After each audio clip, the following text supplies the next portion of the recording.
पूज्य संत महामंडलेश्वर युगपुर स्वामी परमानंद गिरिजी महाराज,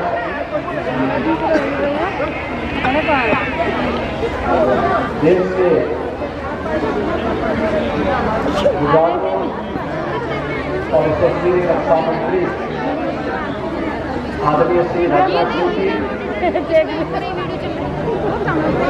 केंद्रीय मंत्री माननीय साध्वी निरंजन ज्योति जी,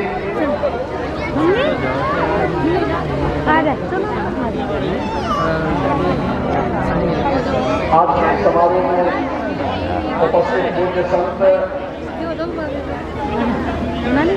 विजय कौशल जी महाराज,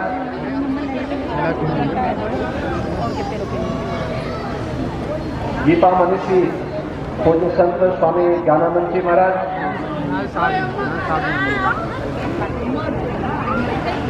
योग ऋषि पूज्य संत बाबा रामदेव जी, सामान्य आचार्य कृष्ण जी,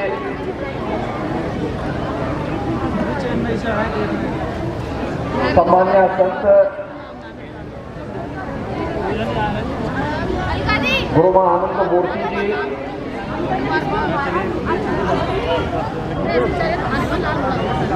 पूज्य संतजन सामान्य दिनेश जी, हमारे विश्व हिंदू परिषद के अध्यक्ष सम्मानित श्री आलोक कुमार जी, मोदी जी कहाँ बैठे और जिनके निमित्त इस समारोह में हम सबको भागीदार होने का सौभाग्य प्राप्त हुआ है। ऐसे प्रधानमंत्री हैं उनके आज दीदीमा परम सम्मान्य साध्वी नितंबरा जी, उपस्थित श्रद्धालुजन, बहनों और भाइयों, ईस्वी सन का प्रथम दिन और वृंदावन बिहारी लाल के सानिध्य में इस वात्सल्य धाम में भारत के आधी आबादी की सशक्तिकरण के लिए क्या अभियान चलना चाहिए, उसका एक मूर्त रूप हम सबको देखने का सौभाग्य प्राप्त हो रहा है। मैं इसके लिए अपने जन्म की षष्ठी पूर्ति और इस वात्सल्य धाम की परिकल्पना को एक अभिनव प्रयोग के रूप में मूर्त रूप प्रदान करने के लिए प्रदेशवासियों की ओर से और प्रदेश शासन की ओर से आदरणीय नितंबरा जी का हृदय से अभिनंदन करता हूं, उनका स्वागत करता हूं।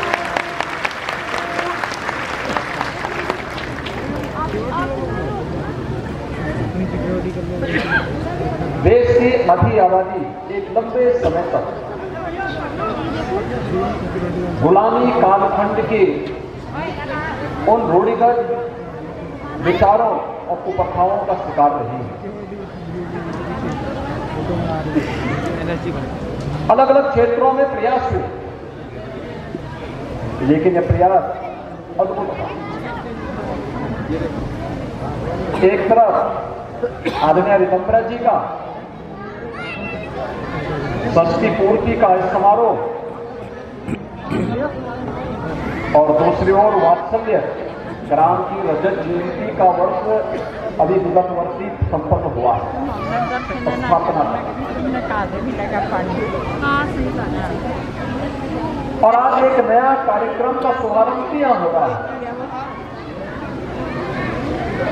वात्सल्य धाम में बालिकाओं के सैनिक स्कूल का शुभारंभ भी हो रहा है और माननीय रक्षा मंत्री जी के कर कमलों से भी उसका उद्घाटन पूज्य संत महामंडलेश्वर पूज्य स्वामी परमानंद गिरिजी महाराज के कर कमलों से माननीय रक्षा मंत्री जी के सानिध्य में आज यहाँ पर संपन्न हुआ है। भारत की मिशन शक्ति का एक अद्भुत उदाहरण हम सबके सामने प्रस्तुत हो रहा है। समाज को अगर सशक्त होना है, समर्थ होना है, तो नारी शक्ति की सुरक्षा, उनके सम्मान, उनके स्वावलंबन के बगैर कार्य संभव नहीं होगा। इसके लिए हम सबको जुटना पड़ेगा। समाज को अपनी रूढ़िगत मानसिकता से उबरना पड़ेगा। और मैं इस बात के लिए आदरणीय रक्षा मंत्री जी को और आदरणीय प्रधानमंत्री जी का हृदय से आभार व्यक्त करता हूं कि सैनिक स्कूलों में बालिकाओं का प्रवेश हो, इसकी उन्होंने अनुमति दी। क्योंकि भाइयों बहनों, देश के अंदर सैनिक स्कूलों की परंपरा ये उत्तर प्रदेश ने 1960 में प्रारंभ की थी, जब डॉक्टर संपूर्णानंद जी उत्तर प्रदेश के मुख्यमंत्री थे। और डॉक्टर संपूर्णानंद जी ने पहला सैनिक स्कूल देश का उत्तर प्रदेश की राजधानी लखनऊ में स्थापित किया। मुझे 2017 में लखनऊ के सैनिक स्कूल में जाने का अवसर प्राप्त हुआ, क्योंकि उसकी जो समिति होती है उसका चेयरमैन मुख्यमंत्री होता है, इस नाते में वहां गया था। और उस समय मैंने वहां पूछा था, मैंने कहा यहाँ पे क्या बालिकाओं का प्रवेश है? उन्होंने कहा नहीं। तो मैंने कहा अगले सत्र से एक बैच बालिकाओं का इसमें प्रवेश है। और 2018 में हम लोगों ने इस कार्यक्रम को वहां प्रारंभ किया। दूसरा, सैनिक स्कूल लखनऊ को इस बात का भी सौभाग्य प्राप्त हुआ कि देश के सेना का सर्वोच्च मेडल परमवीर चक्र लखनऊ सैनिक स्कूल के ही एक छात्र को प्राप्त हुआ, कैप्टन मनोज पांडे को, जिन्होंने कारगिल के युद्ध में देश की रक्षा करते हुए वीर गति को जो प्राप्त हुई। और इसलिए हम लोगों ने उस समय निर्णय लिया कि लखनऊ का हमारा सैनिक स्कूल कैप्टन मनोज पांडे सैनिक स्कूल के रूप में जाना जाए। और आज सैनिक स्कूलों को हमारे बालकों के मन में, बालिकाओं के मन में सैनिकों का अनुशासन आ सके। मेरा जो कुछ भी है वह मातृभूमि के लिए है। पहला देश, धर्म, फिर परिवार और फिर अंत में अपना व्यक्तिगत जो कुछ भी है वो मेरा अंत में आएगा। अगर ये भाव हम सब भारतवासियों के मन में आ गया तो भाइयों बहनों, कोई कारण नहीं कि प्रधानमंत्री जी ने जो लक्ष्य हम सबके सामने रखा है 2047 तक हम सबका एक संकल्प, विकसित भारत हर भारतवासी का संकल्प है। विकसित भारत के संकल्प को पूरा करने के लिए अगर हम सब एकजुट होकर के कार्य करना प्रारंभ कर लें, इसके लिए उन्होंने पंचप्रण दिए। ये पंचप्रण हर भारतवासी के लिए आत्मनिर्भरता के लक्ष्य को प्राप्त करना, वोकल फॉर लोकल, स्थानीय चीजों पर प्राथमिकता के साथ उसे आगे बढ़ाने का प्रयास, लेकिन गुलामी के अंशों को सर्वथा समाप्त करना, विरासत का सम्मान करना, वो आदमी से खड़ा दिखाई और दे। समरसता और एकता और अखंडता के लिए कार्य करना। ये बोल रहा हूँ। और हम सबके नागरिक कर्तव्य क्या है? इन नागरिक कर्तव्यों के प्रति भी अगर हर व्यक्ति जागरूक होकर के कार्य करता है तो भाइयों बहनों, कोई कारण नहीं ये पंचप्राण 2047 आते आते भारत को दुनिया की एक बड़ी ताकत के रूप में स्थापित कर सके। कोई इसको रोक नहीं सकता है। हम लोग इस बात को हमेशा से जानते रहे हैं। जब अयोध्या में श्री राम जन्मभूमि मंदिर आंदोलन चल रहा था, पूज्य संतों के सानिध्य में राष्ट्रीय स्वयंसेवक संघ और के मार्गदर्शन में विश्व हिंदू परिषद इस आंदोलन को नेतृत्व प्रदान कर रहा था। और उस समय हम इस बात को कहते थे, अक्सर कहते थे, जिस दिन राम जन्मभूमि समस्या का समाधान भारतवासी स्वयं कर लेंगे, जिस दिन हर सनातन धर्मावलंबी एक स्वर से अयोध्या की ओर जय श्री राम की होकार करेगा, उस दिन राम जन्मभूमि की समस्या का समाधान अपने आप हो जाएगा। और अभी आपने देखा आदरणीय प्रधानमंत्री जी 20 दिसंबर को अयोध्या धाम पहुंचे। पहले अयोध्या की जो इंफ्रास्ट्रक्चर था, वहां की सड़कें, एक सिंगल रेल लाइन जाती थी, वहां भी ट्रेन कभी कभी जाती थी। अब देखिए वहां पे चारों ओर से 4 लेन की कनेक्टिविटी हमने दे दी है। केवल बाहर से ही नहीं, अयोध्या के अंदर भी आपको 4 लेन और 6 लेन की सड़कें मिलेंगी।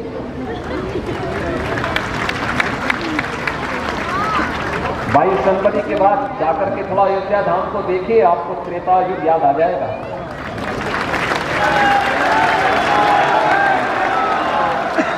हजारों वर्ष पहले प्रभु राम पुष्पक विमान से अयोध्या आए होंगे, और अब तो अयोध्या में इंटरनेशनल एयरपोर्ट का भी उद्घाटन हो गया है। रेलवे लाइन डबल लाइन के साथ जोड़ा जा चुका है, और एक स्टेशन का उद्घाटन तो प्रधानमंत्री जी ने स्वयं किया है। और अब तो अयोध्या और उसके आसपास 5-6 नए स्टेशनों का विकास किया गया, किसी को भी समस्या नहीं है। और यही नहीं, सड़क मार्ग से जोड़ दिया गया, रेल मार्ग से जोड़ दिया गया, वायु मार्ग से भी जोड़ दिया गया, और जल मार्ग से जोड़ने की कार्रवाई भी हमारी प्रारंभ हो गई है। जीवन का अनुशासन और सैन्य शक्ति का अनुशासन हम सबको आगे बढ़ाने में मदद करेगा। भारत की शक्ति का एहसास दुनिया को कराएगा। एक स्वर में जब 140 करोड़ भारतवासी भारत के आन मान और शान की रक्षा का कार्य अपने हाथों में लेकर के इस अभिनव के साथ जुड़ेंगे, कृतज्ञ भाव के साथ, नेशन फर्स्ट के इस भाव के साथ जुड़ेंगे, दुनिया की कोई ताकत आपको झुका नहीं सकती, कोई झुका नहीं सकती, कोई आपका मार्ग नहीं रोक सकती। हम सब उस मार्ग के पथिक बनेंगे। दायित्व हो सकता है, किसी को कोई दायित्व मिले, किसी को कोई और मिले, लेकिन जहां पर हैं, अगर हम सब मिलकर के कार्य करते हैं तो भाइयों दोनों कोई कारण नहीं कि आज दुनिया के अंदर भारत का सम्मान बढ़ा है, एक नए भारत का दर्शन हो रहा है। आज देखिए अयोध्या जाने में जो संकोच करते थे, अयोध्या का नाम लेने में जिनको संकोच होता था, आज वे भी कहते हैं हमें भी निमंत्रण मिलेगा तो हम भी जाएंगे।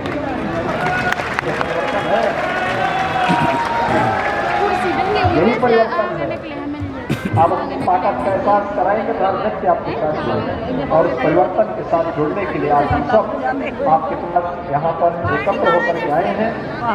आज के इस कार्यक्रम के अवसर पर मैं आदरणीय रितंबरा जी को उनकी षष्ठी पूर्ति